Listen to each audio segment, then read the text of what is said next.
Assalamualaikum warahmatullahi wabarakatuh.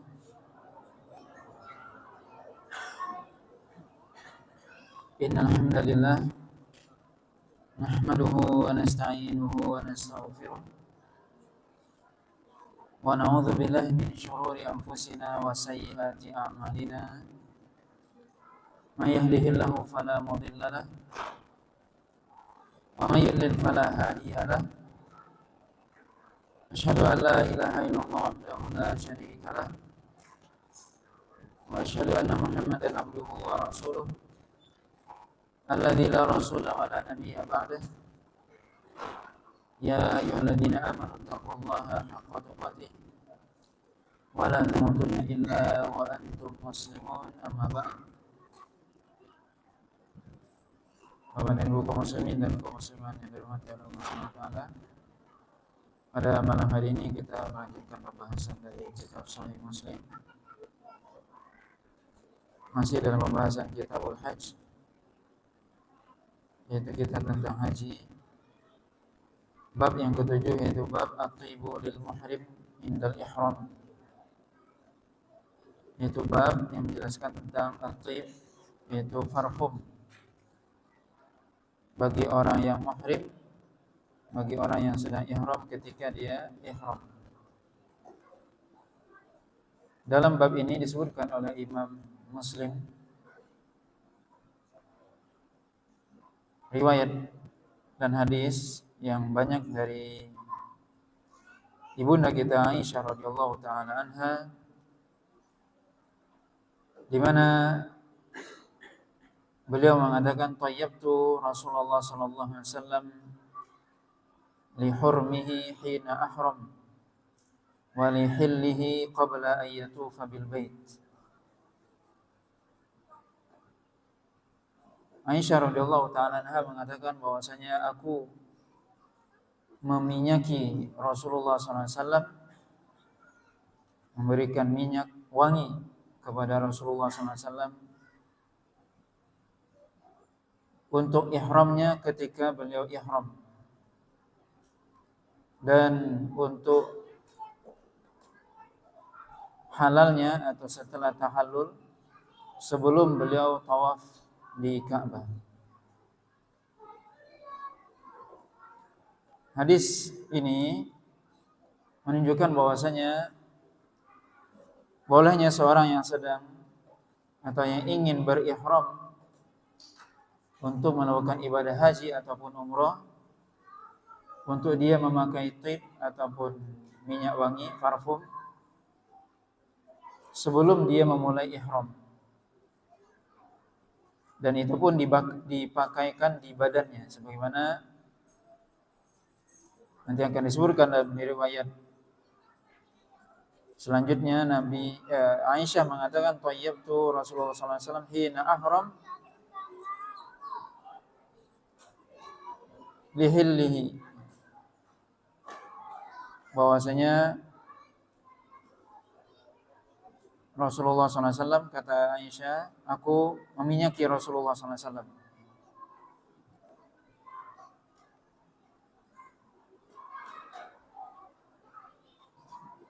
di mana bagi orang yang sedang atau yang ingin melakukan ihram, baik umrah ataupun haji, boleh dia memakai parfum, tetapi itu dipakai di badannya, sebagaimana nanti akan disebutkan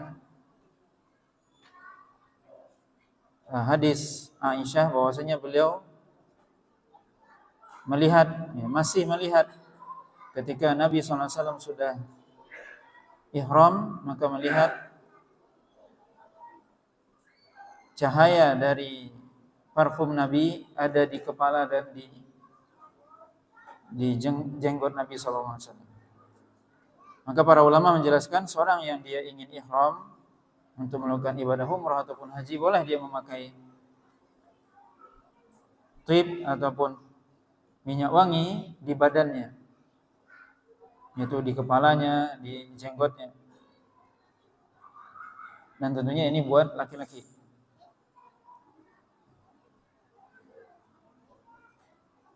Tapi tidak boleh di kain ihram atau di pakaian. Tidak boleh memakai minyak wangi tersebut di pakaiannya, tapi di badannya sebelum dia ihram. Setelah dia memakai parfum itu, kemudian baru dia memakai pakaian ihram. Ketika sudah memakai pakaian ihram, dilarang dia memakai minyak wangi, baik di badan ataupun di pakaian. Jadi memakai minyak wangi bagi laki-laki ini kapan? Yaitu sebelum dia ihram. Di mana Aisyah mengatakan, saya meminyaki Rasulullah SAW li hurmihi, ketika beliau ihram, walihillihi, yaitu ketika beliau tahallul yang pertama. Kita harus mengetahui bahwasanya orang yang melakukan ibadah haji itu mereka akan melewati 2 tahallul. Tahallul itu artinya sesuatu yang tadinya haram boleh, ya, dari kata halal. Itu terjadi ketika seseorang sudah melontar jamrah Aqabah pada tanggal 10 Zulhijjah dan setelah mencukur rambutnya. Maka itu disebut tahallul awal. Maka boleh baginya segala sesuatu yang tadinya diharamkan kecuali wanita. Kecuali dia berhubungan suami istri tidak boleh sampai dia tahallul yang kedua. Ini yang dimaksud oleh Aisyah, walihillihi qabla ayyatufa bil bait. Yaitu aku meminyaki Rasulullah SAW ketika tahallul yang pertama sebelum beliau tawaf ifadah, yaitu tawaf rukun haji. Di mana orang yang melakukan ibadah haji pada tanggal 10 Zulhijjah dia melakukan beberapa hal. Yang pertama, melontar jumrah Aqabah di Mina. Kemudian dia bercukur di Mina juga. Maka kalau dia sudah melakukan itu, termasuk sebagian ulama mengatakan yaitu menyembelih hewan kurban, maka berarti dia sudah tahallul yang pertama. Boleh dia memakai pakaian biasa, boleh dia memakai minyak wangi. Ini yang dimaksud oleh Aisyah. Tapi belum boleh dia mendekati istrinya. Baru setelah tawaf ifadah, baru boleh segala sesuatu, halal baginya. Segala sesuatu. Maka itu tahallul yang kedua. Maka Aisyah mengatakan, aku meminyaki Rasulullah SAW lihillihi, ketika beliau tahallul yang pertama sebelum tawaf ifadah pada tanggal 10 Zulhijjah di Makkah.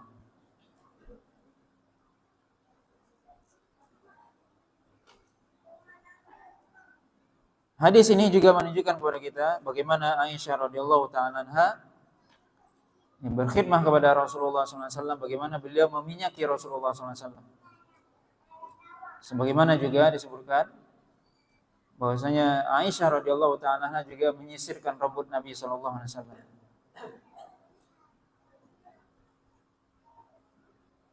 Kemudian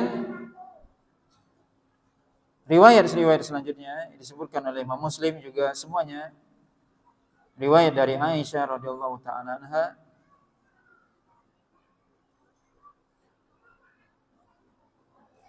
Dalam riwayat yang lain disebutkan bahwasanya Aisyah mengatakan, ka'anni anzur ila wabisi tibi fi mafraqi Rasulillah sallallahu alaihi wasallam wa huwa muhrim.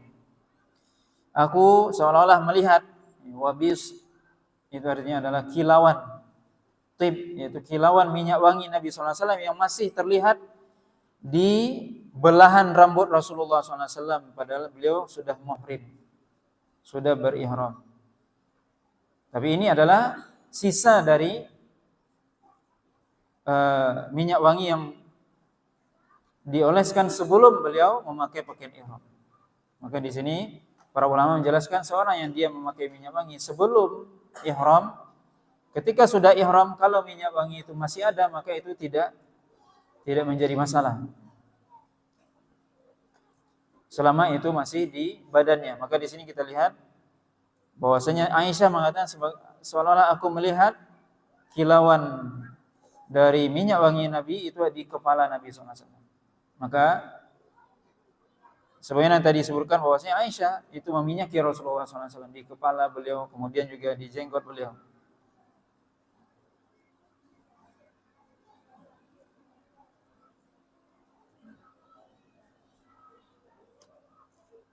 Kemudian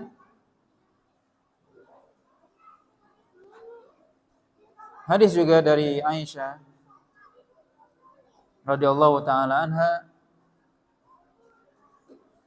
beliau mengatakan kuntu utayyibun Nabiy sallallahu alaihi wasallam qabla ayyuhrima wa yauman nahri qabla ayyatufa bil baiti bi tibin fihi miskun. Aku meminyaki Rasulullah SAW sebelum beliau ihram dan juga pada hari Nahar, yaitu pada hari 10 Zulhijjah. Sebelum beliau tawaf di Ka'bah dengan tib, di dalamnya ada misk, kasturi.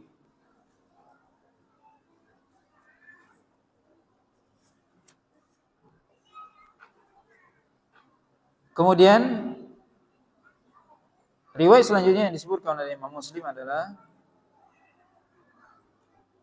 riwayat dari seorang tabi'in yang bernama Ibrahim bin Muhammad al-Muntashir an abihi, qala sa'altu Abdullah bin Umar radhiyallahu ta'ala anhuma 'anil rajul yatatayyabu thumma yusbihu muhriman.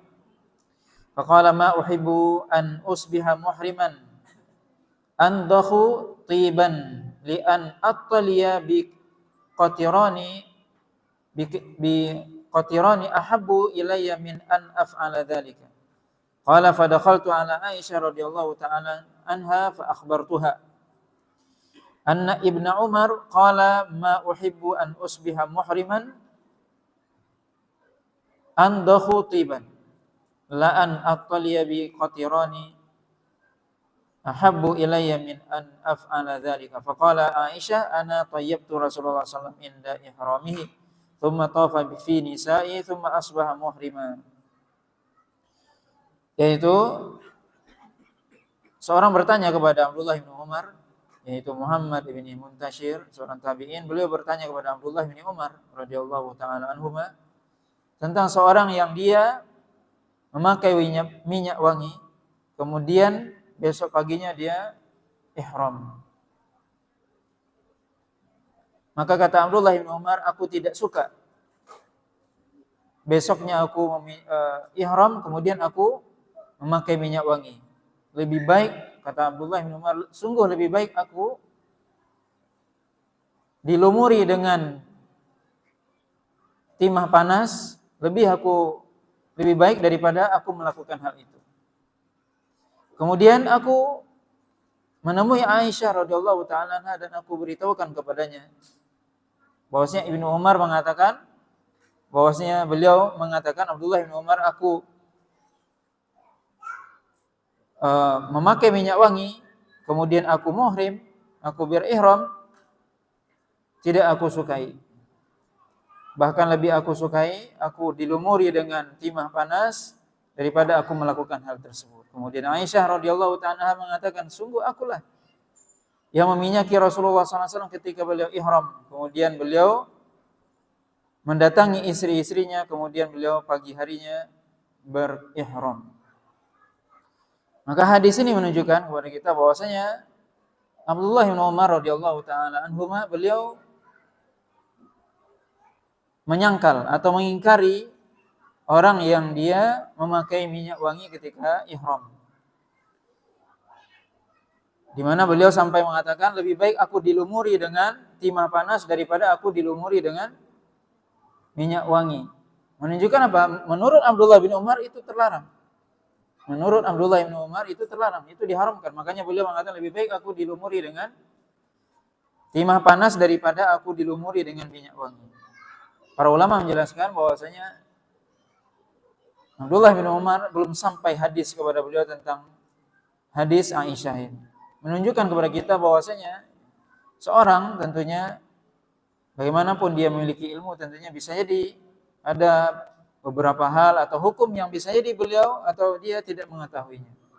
Seperti Abdullah bin Umar yang beliau adalah sahabat yang dekat dengan Nabi SAW, yang juga banyak meriwayatkan hadis dari Nabi, tapi masalah ini beliau belum tahu. Belum sampai hadis kepada beliau. Kemudian juga faedah dari hadis ini, kita lihat bagaimana sikap Aisyah ketika ditanya. Dan di sini kita bisa lihat juga seorang yang ketika dia bertanya kepada seorang alim misalnya, dia bertanya, tentang sesuatu, kemudian dia ragu, boleh dia bertanya kepada alim yang lain. Boleh dia lakukan itu. Di sini tentunya Muhammad ibn Muntashir, beliau bertanya kepada Abdullah bin Umar tentang hukum orang yang memakai tib atau minyak wangi ketika sebelum ihram. Maka Abdullah bin Umar melarang, menganggap bahwasanya itu perkara yang diharamkan. Kemudian beliau bertanya kepada Aisyah radhiyallahu taala. Maka seorang ketika dia ragu dengan jawaban, maka boleh dia bertanya. Dan ini bisa kita lihat juga seorang yang dia miliki ilmu, kemudian dia tidak tahu sesuatu, tidak mengurangi kedudukan dia sebagai seorang yang memiliki ilmu. Karena tentunya tidak semua orang tahu segala ilmu, segala urusan, semua hukum. Pasti dia tentunya ada yang dia tidak tahu. Karena tentunya kemampuan manusia terbatas. Walaupun bagaimanapun seorang dia memiliki ilmu atau alim dan sebagainya, pasti dia akan ada beberapa hal yang dia tidak ketahui. Dan ini menunjukkan kepada kita bahwasanya kita tidak boleh ta'assub atau fanatik kepada seorang alim atau ulama. Bahwasanya fanatik hanya kepada Rasulullah SAW. Karena bisa jadi orang yang kita fanatik tersebut, dia dalam hal tersebut dia nggak tahu, atau dia salah dalam berijtihad. Maka boleh kita tidak mengikuti ketika dia salah. Kemudian faedah dari hadis ini juga bahwasanya Aisyah radhiyallahu taala anha ketika mendengar Abdullah bin Umar mengatakan hal tersebut atau mendengar pendapat Abdullah bin Umar, maka ketika itu Aisyah tidak mendebat Abdullah bin Umar atau tidak mengingkari, cuman beliau mengatakan saya yang meminyaki Rasulullah SAW. Di sini bisa kita lihat bahwasanya kewajiban seorang adalah menyampaikan ilmu yang dia ketahui. Tidak mesti dia menyalahkan orang lain. Aisyah tidak mengatakan, oh sungguh Abdullah bin Umar salah. Walaupun tentunya kita sudah baca beberapa hadis sebelumnya. Abdullah bin Umar pernah disalahkan oleh Aisyah dan juga yang lainnya. Bahwasanya Aisyah mengatakan Abdullah bin Umar salah. Tapi dalam hal ini tidak. Tentunya dalam hal ini kita bisa lihat Aisyah radhiyallahu taala anha kadang mungkin membantah Abdullah bin Umar dan mengatakan beliau salah. Tapi kadang juga tidak. Wallahu a'lam, itu dilihat kondisi tentunya. Kondisi, ya. Dan tentunya dalam hal ini bisa kita lihat bahwasanya Aisyah di sini menyampaikan bahwasanya ini yang aku lakukan. Bahwasanya ini yang benar. Bahwasanya aku sendiri yang meminyaki Rasulullah SAW. Maka ini bisa kita lihat juga bahwasanya perlu juga kita pahami, di antara para ulama terdahulu mereka biasa saling berbantahan, saling berbeda pendapat dalam hal masalah yang sifatnya ijtihadiyah, masalah fikih dan sebagainya, maka itu adalah persoalan yang biasa. Ya, maka di antara mereka juga para ulama dalam mereka saling berbantahan atau berselisih pendapat itu mereka biasa. Tidak saling memutuskan silaturahim di antara mereka. Maka dalam hal ini kita sebagai penuntut ilmu justru bukan malah mengomporin, karena kita bisa lihat sebagian orang ada yang terlalu fanatik misalnya dengan seorang alim atau seorang ustaz dan sebagainya. Kemudian ustaz itu berpendapat lain. Kemudian ditanya kepada yang lain. Kemudian dia ngomporin, oh ini dia menyalahkan. Kalau dalam masalah ilmiah itu biasa saja, berbeda pendapat. Para ustadznya biasa-biasa saja. Para pengikutnya yang heboh, terutama di dunia maya gitu. Sudah menjadi rahasia umum. Padahal ustaz-ustaz biasa saja. Atau para ulama biasa saja, mereka berbeda pendapat. Itu biasa sejak zaman dahulu, sejak zaman sahabat. Kita bisa lihat zaman sahabat, para zaman tabi'in, para ulama 4 mazhab, mereka berbeda pendapat. Bagaimana Imam Syafi'i menyelisih Imam Malik, gurunya sendiri. Bagaimana Imam Syafi'i berbantahan, berdebat dengan Muhammad ibn Hasan, muridnya Abu Hanifah. Sampai disebutkan bahwasanya Imam Syafi'i berdebat dengan Muhammad ibn Hasan itu sampai kancing bajunya lepas. Tapi bukan karena belago. Tapi biasa saja, setelah itu tidak ada masalah. Nah, ini bisa kita lihat bahwasanya para ulama tentunya mereka bersikap dewasa. Dan begitu para ulama berbeda pendapat dalam masalah itu biasa. Karena itu masalah ilmiah. Berbeda masalah hukum dan sebagainya tidak ada masalah. Maka jangan justru sebagian orang yang misalnya itu terjadi karena kefanatikan, fanatik dengan ustadz ini atau ulama ini, kemudian dia mengompori dan sebagainya. Ini enggak benar. Ini adalah sifat yang tidak baik. Dalam Islam tidak ada fanatisme kepada siapapun kecuali hanya kepada Rasulullah SAW. Maka ketika para ulama berselisih, bagaimana kita menyikapinya? Kita mengikuti pendapat yang kuat. Dan bukan kita memburukkan ulama tersebut, ulama yang lain yang misalnya dia salah dalam berijtihad, kita tidak boleh memburukkannya. Dan tidak mengurangi ilmunya. Dan tidak mengurangi kedudukannya sebagai seorang ulama. Sebab ketika dia salah dalam berijtihad, maka dia dapat satu pahala. Kata Nabi SAW, ijtihada hakim fa ashab falahu ajran. Wa in akhta'a falahu ajrun wahid. Jika seorang mujtahid, para ulama, dia berijtihad kemudian dia benar, dapat 2 pahala dia. Kalau dia salah, dia masih dapat 1 pahala. Maka dalam hal ini penting yang kita lihat bagaimana sikap Aisyah yang menghadapi Abdullah bin Umar. Sampai Abdullah bin Umar kita bisa lihat tadi bagaimana beliau sampai mengatakan lebih baik saya berlumuran timah panas daripada memakai minyak wangi. Menunjukkan apa? Bahwasanya Abdullah bin Umar berarti sangat keras dalam hal ini. Tapi kenapa beliau berpendapat itu? Karena beliau belum tahu hadisnya. Belum sampai kepada beliau hadis itu. Maka di sini kita lihat ya, seorang ulama ketika dia berpendapat ya, bisa jadi hadis itu belum sampai kepadanya, atau bisa jadi hadis itu sampai tapi menurutnya itu hadis yang dhaif atau lemah misalnya. Sedangkan ulama lain menganggapnya sahih, benar. Maka tidak ada masalah. Maka kita berlapang dada dalam hal ini. Dan perkara-perkara yang sifatnya ijtihadiyah kita tidak bisa memaksakan pendapat kita kepada orang lain. Para ulama terdahulu seperti itu, bagaimana mereka berselisih pendapat. Dan masalah fikih itu persoalan yang biasa. Bukan hal itu menjadi hal yang menjadi runcing kemudian memutuskan silaturahim dan sebagainya. Tidak seperti itu. Maka kedewasaan dalam menyikapi sikap para ulama itu sangat penting.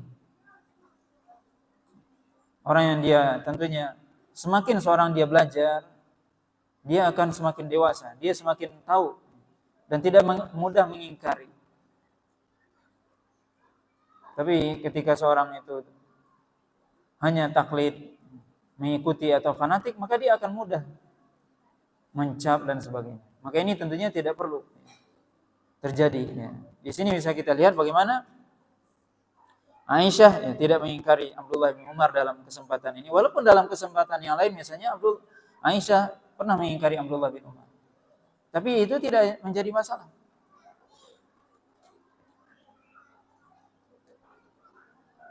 Karena itu adalah perkara yang bisa jadi ya belum tahu ya, karena belum sampai hadisnya. Dan itu banyak sebenarnya ya, di antara para sahabat ya. Sebagian mereka sampai bersumpah. Dan ini bisa kita lihat bahwasanya seorang itu beramal sesuai dengan ilmunya. Abdullah bin Umar sampai dia mengatakan seperti itu, beliau mengatakan seperti itu karena sampai di situlah ilmunya, dan beliau tentunya tidak berdosa karena itulah ilmunya. Maka seorang tentunya beramal sesuai dengan ilmu, itu yang paling penting. Kenapa Anda melakukan ini? Ilmunya begini, hadisnya ini, ayatnya ini yang paling penting. Ada sandaran, itu yang paling penting. Bukan karena mengikuti kata si fulan, bukan itu, bukan ilmu. Yang dikatakan ilmu adalah ma qala Allah wa ma qala Rasul. Yang dikatakan ilmu adalah apa yang dikatakan oleh Allah dan Rasulnya. Kenapa Anda melakukan hal seperti ini? Ini hadisnya. Ini dalilnya. Itulah. Pegang itu. Sampai nanti ada hadis yang lain yang menyisihi misalnya.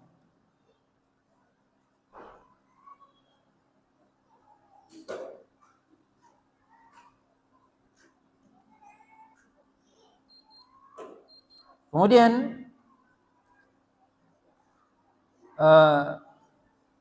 Aisyah radhiyallahu taala anha mengatakan di akhir hadis bahwasanya summa tafa fi nisa'i tsumma asbaha muhriman.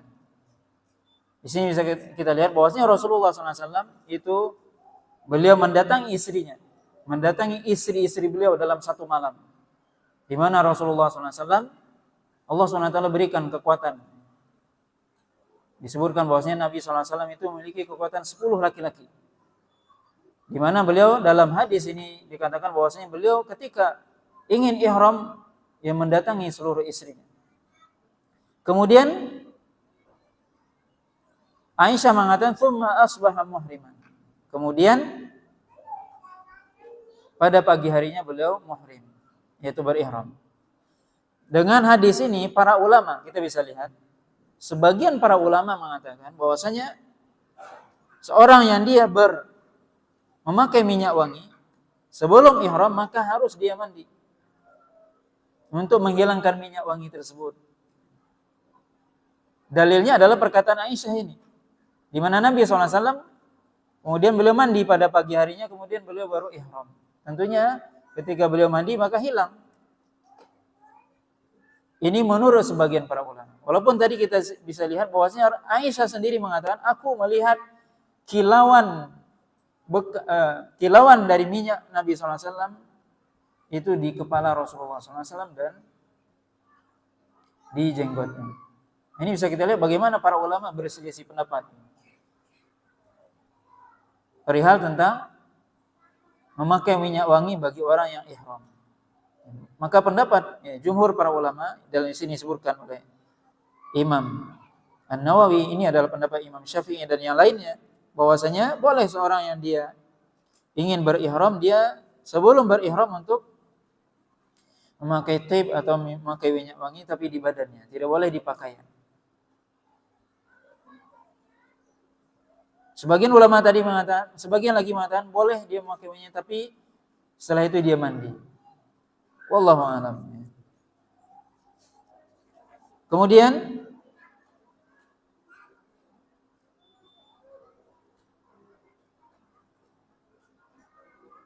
riwayat selanjutnya juga dari Abdullah bin Umar yang tadi disebutkan bahwasanya beliau mengatakan bahwasanya sungguhnya aku diberikan atau dilumuri dengan timah panas lebih baik daripada aku dilumuri dengan tip ataupun dengan minyak wangi ketika ihram.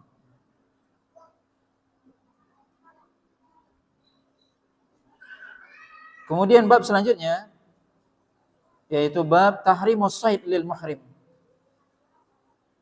Yaitu diharamkannya shayd. Shayd artinya adalah berburu bagi orang yang muhrim, bagi orang yang sedang ihram. Diharamkannya berburu. Tentunya berburu itu yang pertama kita harus pahami yang dimaksud di sini adalah berburu hewan yang halal tentunya. Kemudian hewan itu adalah hewan darat.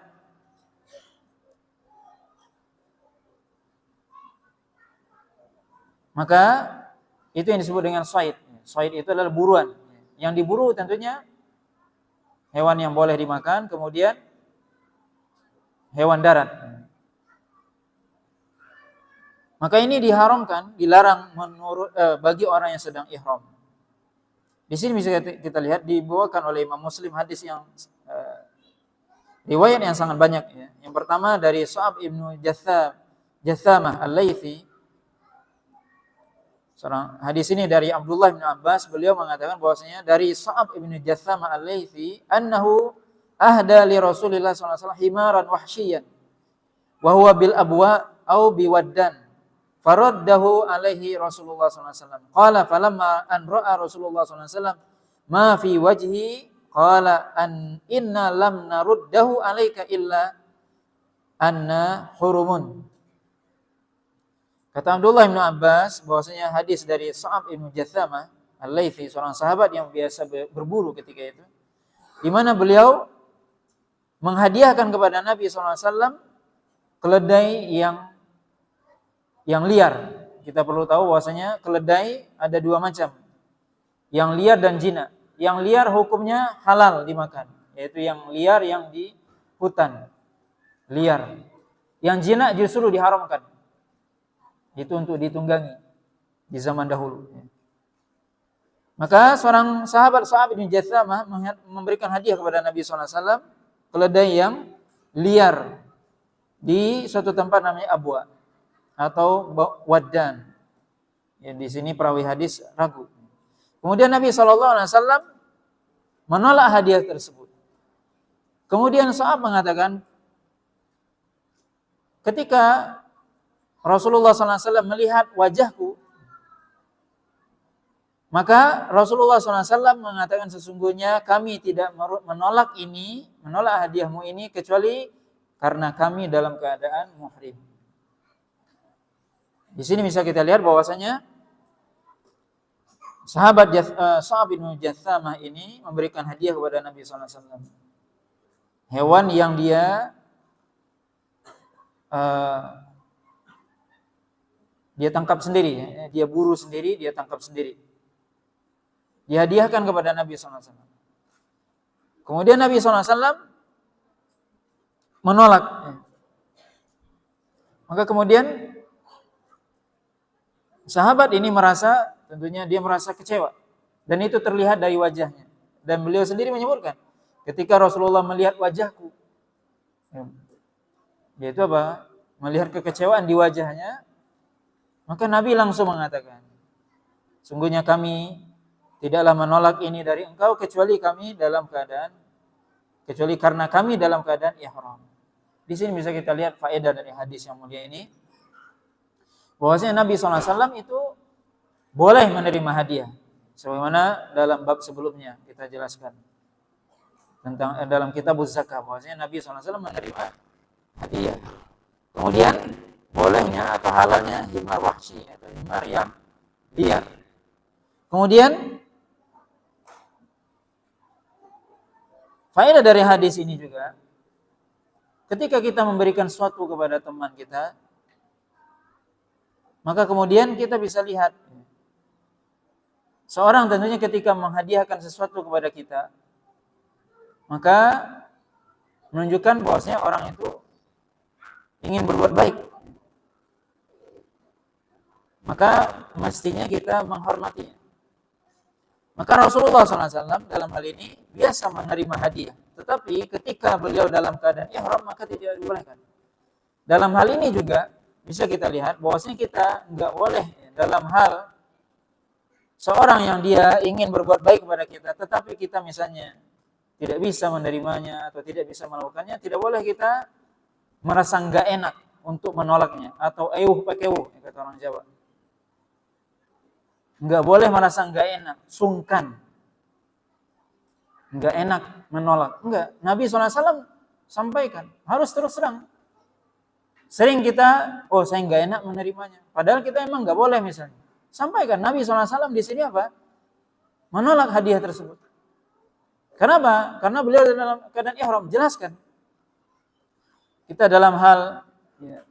dalam berbagai keadaan, mungkin misalnya ada orang yang ingin memberikan sesuatu kepada kita, kemudian kita misalnya memang nggak boleh misalnya, kita sampaikan dengan jelas, dengan terus terang. Makanya sering pepatah Arab mengatakan soroha roha, artinya terus terang membuat kita roha, membuat kita tenang.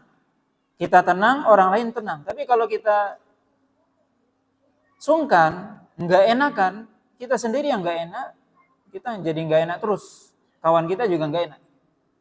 Jadi sampaikan saja. Jadi soroha, jelaskan. Dan di sini Nabi SAW juga tentunya ketika Nabi SAW melihat kekecewaan dari wajah sahabatnya, beliau menjelaskan bahwasanya kami ini menolak bukan kenapa-kenapa, Tapi karena kami dalam keadaan ihram, bahwasanya orang yang ihram tidak boleh menerima atau memakan hewan buruan. Ini faedah dari hadis yang mulia ini, bahwasanya kita dalam segala hal kita harus terus terang, sampaikan dengan cara yang baik, tapi menolak misalnya, tapi dengan cara yang baik sampaikan. Ini alasannya dan tidak ada masalah. Dan tidak perlu kita memaksa. Ini juga penting. Ada seorang yang kadang dia memaksa orang, oh terima. Enggak. Orang ingin berbuat baik, ya kita terima. Tapi kalau misalnya kita tidak bisa menerima, sampaikan dengan cara yang baik. Dan tidak perlu sampai baperan misalnya, enggak perlu. Karena ini hal yang biasa. Saya enggak bisa karena ini. Ya sudah, selesai. Jangan sampai kita, oh aku sudah capek-capek ngasih dia hadiah. Ini, apalagi ini apa? Said itu dia berburu itu kan nggak gampang. Mengeluarkan keringat, jelas ya, dia berburu cari ke hutan apa semua. Ternyata hadiahnya ditolak oleh Nabi. Subhanallah, kita bisa bayangkan bagaimana kecewanya sahabat tadi. Tapi Nabi menjelaskan, Nabi mengatakan ini saya nggak bisa karena dalam keadaan ihram merusak ibadah saya. Sampaikan, kita nggak boleh dalam hal ini yang seperti ini, apalagi masalah agama kita sungkan, jelaskan ini nggak boleh, saya nggak bisa. Tapi dengan cara yang baik gitu. Ini perlu dan tidak perlu sekali lagi kita baperan, nggak perlu sekali lagi. Zaman kita ini sering sekali kita baperan. Nggak perlu. Nggak perlu kita mengatakan, oh saya sudah capek-capek, sudah mengusahakan buat dia ternyata. Ya, kita harus memahami juga. Kita memahami orang, kita memahami orang lain, kita sebagaimana juga kita dipahami orang. Maka dalam ini kita bisa lihat, bayangkan bagaimana sahabat tadi sudah berburu dia ke hutan, bagaimana dia berletih-letih mencari hewan buruan. Kemudian disiapkan kepada Nabi SAW, ternyata ditolak. Tapi kenapa tolak? Ada alasannya, alasan yang syar'i. Maka hendaknya kita menerima. Ketika saudara kita, teman kita menolak sesuatu dari kita, kalau alasannya syar'i, terima. Kita maafkan. Ini penting. Kemudian, ya banyak riwayat tentunya di sini sebutkan dari Abdullah bin Abbas semuanya, yaitu sahabat dari Sa'ab bin Jathamah tadi. Kemudian riwayat selanjutnya adalah riwayat Abu Qatadah, di mana riwayat Abu Qatadah itu bertentangan dengan riwayat Sa'ab bin Jathamah ini. Bahwasanya dalam riwayat Abu Qatadah disebutkan, ya kita ringkaskan saja. Justru Nabi SAW ketika itu ya disebutkan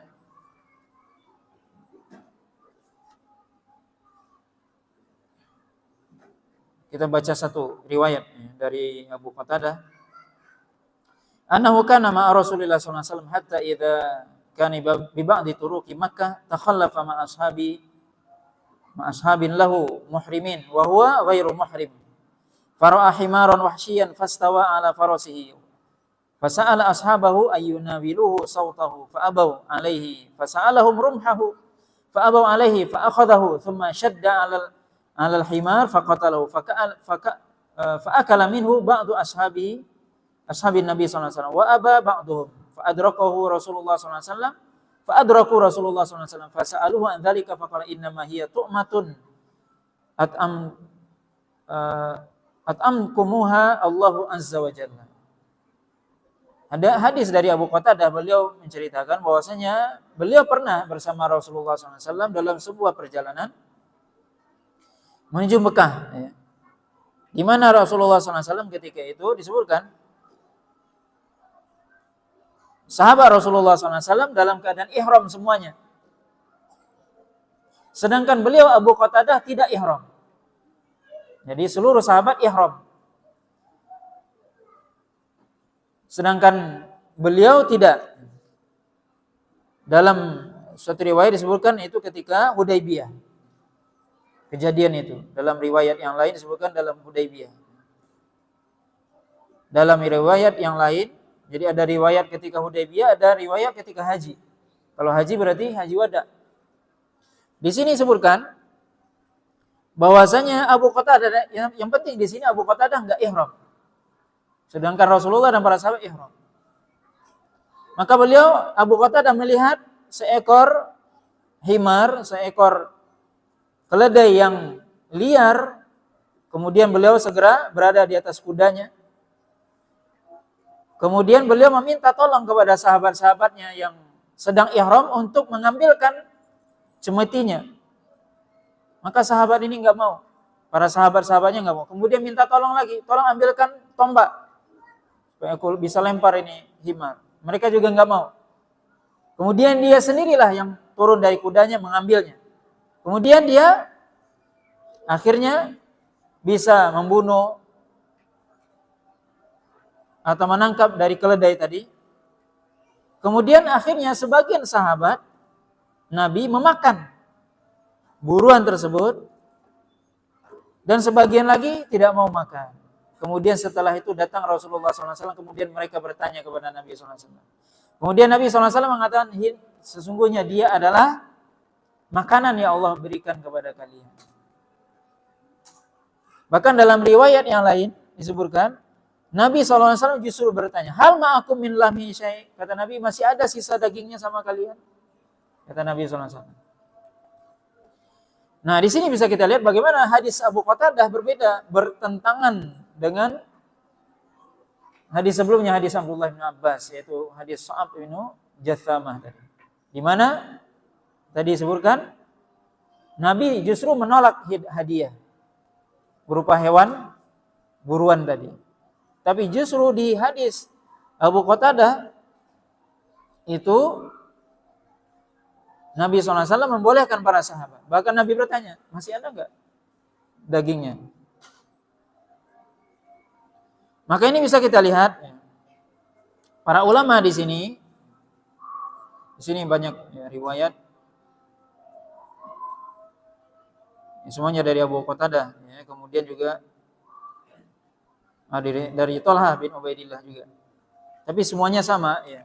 Dalam hal ini apa? Hadis Abdullah bin Abbas melarang. Apa tadi? Menceritakan bahwasanya Nabi menolak. Hadis Abu Qatadah justru sebagian sahabat makan dan Nabi justru menanyakan. Di sini para ulama bisa kita lihat bagaimana para ulama, kita bisa lihat ini secara kasat mata hadis ini bertentangan secara kasat mata. Tapi kita lihat bagaimana para ulama, kita bisa lihat di sini. Bagaimana para ulama menggabungkan atau berpendapat masalah ini. Ini kita belajar, kita bisa tahu apa gimana pendapat para ulama menyikapi hal ini. Maka apa kata Imam Nawawi? Pertama, sepakat para ulama bahwasanya orang yang sedang berihram, ingat, orang yang sedang berihram dilarang dia, sepakat para ulama, diharamkan dia berburu. Itu sepakat para ulama. Itu yang pertama, itu harus dipahami. Orang yang sedang berihram dilarang bagi dia untuk berburu. Karena Allah SWT mengatakan dalam surah Al-Maidah, akhir surah Al-Maidah, ya ayyuhalladzina amanu la taqtulus sayda wa antum hurum. Ya wahai orang beriman, janganlah engkau berburu sedangkan engkau dalam keadaan ihram. Itu ayatnya. Maka sepakat para ulama, orang yang dia sedang ihram atau baik itu umrah ataupun haji dilarang dia berburu. Itu yang pertama. Yang kedua,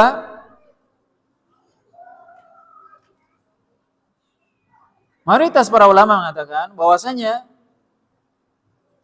jika hewan yang diburu tersebut, jika yang berburu itu adalah orang yang berihram atau orang lain dengan niat untuk orang yang ihram, maka itu diharamkan.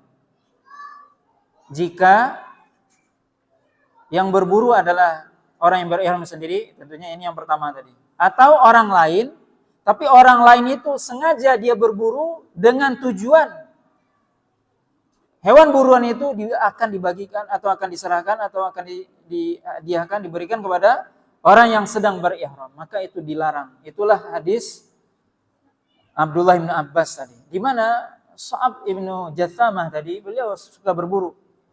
Maka beliau mengetahui Nabi akan melewati tempat beliau, maka sengaja beliau berburu untuk Nabi. Jadi beliau memang mengkhususkan berburu untuk Nabi, bukan untuk dia. Maka ini yang dilarang. Ini sepakat, ya, mayoritas para ulama mengatakan dilarang. Kemudian Imam Nawawi mengatakan, jika yang berburu adalah orang yang bukan muhrim, bukan orang yang tidak ihram, dan dia tidak memaksudkan untuk orang yang ihram, kemudian dia hadiahkan buat orang yang ihram, maka boleh. Apa maksudnya? Ini hadis Abu Qatadah. Jika yang berburu itu orang yang tidak sedang berihram, orang yang berburu ini bukan orang yang sedang berihram, dan dia tidak punya niat khusus ketika berburu itu untuk memberi untuk orang yang ihram. Dia berburu untuk dirinya sendiri. Cuman mungkin Allah alam ketika itu ada yang lewat orang yang sedang ihram, dia kasih. Itu dibolehkan. Itulah hadis Abu Qatadah. Ini adalah pendapat ya mayoritas para ulama yang disebutkan oleh Imam Nawawi, dan ini adalah pendapat ulama Syafi'iyah ya. Dan ini pendapat yang lebih kuat dalam hal ini, di mana ini apa? Hadis yang menggabungkan. Yang kita sebutkan ini adalah pendapat yang kuat. Yaitu apa? Kalau jadi yang halal yang mana? Kalau yang berburu itu orang yang bukan sedang ihram. Dan memang dia tidak berniat untuk memberi untuk orang yang sedang berihram. Tidak ada niat. Sebab kalau ada niat juga enggak boleh. Menurut pendapat yang lebih kuat. Tidak ada niat khusus. Maka ini pendapat yang lebih kuat. Kita bisa lihat pendapat ulama yang lain bagaimana. Sebagian ulama mengatakan, Imam Nawawi di sini menjelaskan, menyebutkan dengan hadis yang banyak ini, ulama Nawawi mengatakan banyak pendapat para ulama. Ini bisa kita lihat sekali lagi, kita menyebutkan hal ini apa supaya kita tahu bagaimana para ulama berpendapat. Para ulama mengatakan hadis Abdullah bin Abbas tadi itulah yang diamalkan.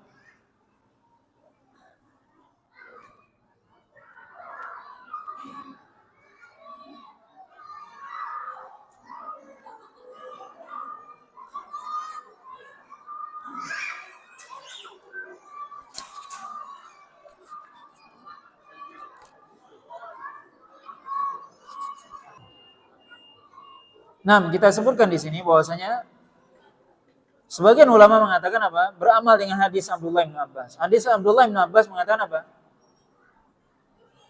Enggak boleh orang yang berihram itu, tidak boleh dia berburu jelas, dan tidak boleh memakan hewan buruan siapapun yang berburu, baik dia sendiri ataupun orang lain, tidak boleh sama sekali. Sebagian ulama mengambil hadis Abu Qatadah dengan mengatakan apa? Hadis Abu Qatadah menasakh, menghapus hadis Abdullah bin Abbas. Artinya boleh orang yang berburu, orang yang berihram makan hewan buruan. Yang penting bukan dia yang berburu. Nah, di sini bisa kita lihat bagaimana para ulama dalam berpendapat. Ya, tentunya pendapat yang lebih kuat dalam hal ini adalah menggabungkan hadis.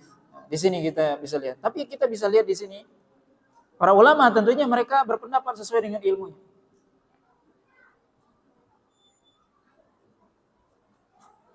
Di mana Abu Hanifah mengatakan apa? Tidak dilarang bagi orang yang sedang ihram untuk memakan hewan buruan. Baik diniatkan buat dia atau tidak. Dia dia membantu atau tidak. Makanya tadi disebutkan dalam hadis Abu Qatadah, Nabi sampai bertanya dalam riwayat yang lain. Ya, tadi Abu Qatadah ketika minta tolong kepada sahabatnya, tolong ambilkan cemeti, tolong ambilkan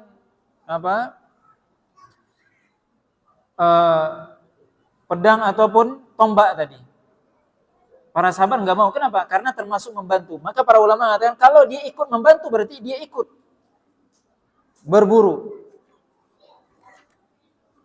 Para ulama terakhir kita sebutkan di sini. Jadi ini pendapat yang lebih kuat ya, bahwasanya apa?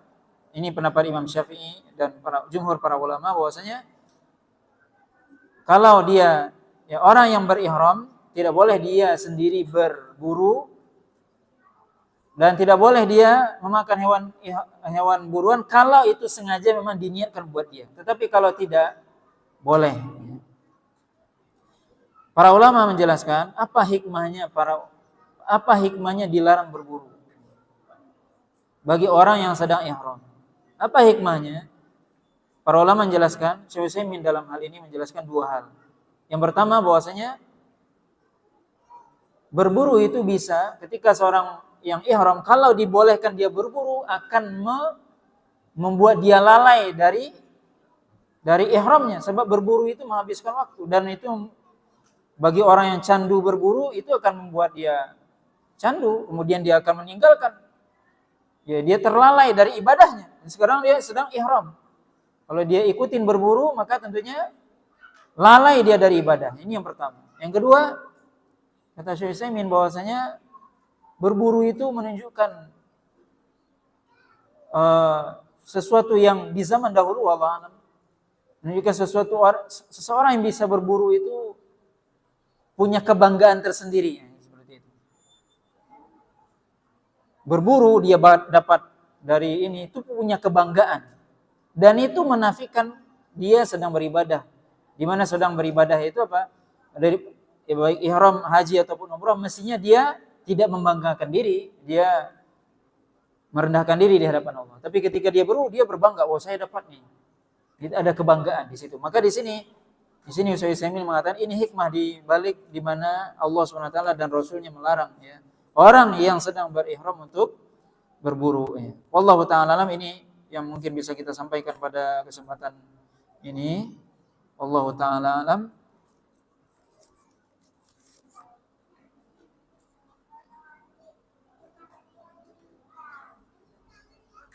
Nah, apa hukum menerima kue dari acara yang tidak disyariatkan seperti ulang tahun ataupun 40 hari? Tentunya di sini kalau menerima itu sifatnya kue atau makanan itu insya Allah mungkin sebelum ini kalau yang dilarang sepakat para ulama itu adalah kalau seandainya itu sembelihan itu nggak boleh. Sembelihan misalnya sembelihan untuk sesajen misalnya, itu nggak boleh. Sembelihannya nggak boleh. Sembelihannya karena itu disembelih untuk selain Allah. Walaupun baca bismillah dia. Ini saya nyembelih di keramat ini baca bismillah dia. Baca bismillah, takbir, sholawat, macam-macam dia baca. Maka kalau sembelihan itu nggak boleh, sepakat para ulama. Tapi kalau misalnya acara seperti ini, ya zatnya, kalau beda tadi, sembelihan tadi nggak boleh, nggak halal. Kenapa? Karena dia uhilla li ghairillah. Termasuk yang disembelih bukan karena Allah. Karena untuk keramat dan sebagainya. Zatnya nggak boleh. Nah sekarang kalau dia hadiahkan kue itu zatnya halal apa tidak? Halal. Maka kalau itu diberikan kepada kita bisa lihat ini kalau dari sisi zat nggak apa-apa. Cuman dilihat dari sisi apa? Kita menerima itu kira-kira. Kalau seandainya kita menerima itu justru akan termasuk dalam kategori meridhoi acara tersebut, ikut sepakat acara tersebut, maka tentunya kita tidak terima. Kalau kita terima seolah-olah itu apa? Kita ikut, ada indikasi ke arah itu, maka sebaiknya tidak. Tapi kalau tidak, enggak apa-apa. Ya sengaja orang ngasih saja kepada kita, tidak ada indikasi kepada itu, maka insya Allah tidak ada masalah. Tapi kalau ada indikasi, yang kalau seandainya kita menerima itu, ada acara ya seperti 40 harian ya, kematian dan sebagainya, maka ada indikasi untuk turut serta acara tersebut atau meridhoi acara tersebut, maka tentunya kita sebaiknya tidak menerima. Jangan sampai misalnya seperti indikasi seperti apa? Misalnya dia mengatakan, kamu mengatakan nggak boleh acara kematian atau makan-makan, tapi kamu nerima makan juga. Nah, itu kan kita diketawain orang nanti. Kamu bilang nggak boleh, tapi kamu terima makannya. Nah itu enggak. Berarti apa? Itu enggak usah kita terima. Karena itu justru ada indikasi untuk itu. Berarti kalau kita menerima, berarti kamu setuju dong dengan acara kita. Nah begitu. Kalau ada indikasi seperti itu, maka sebaiknya tidak diterima. Bukan karena zatnya yang tidak halal, zatnya halal. Nah, Allahu ta'ala alam, subhanakallah bihamdika, asyhadu an la ilaha illa anta, astaghfiruka wa atubu ilaik, wa sallallahu ala nabiyyina Muhammadin wa ala alihi wasallam. Wassalamualaikum warahmatullahi wabarakatuh.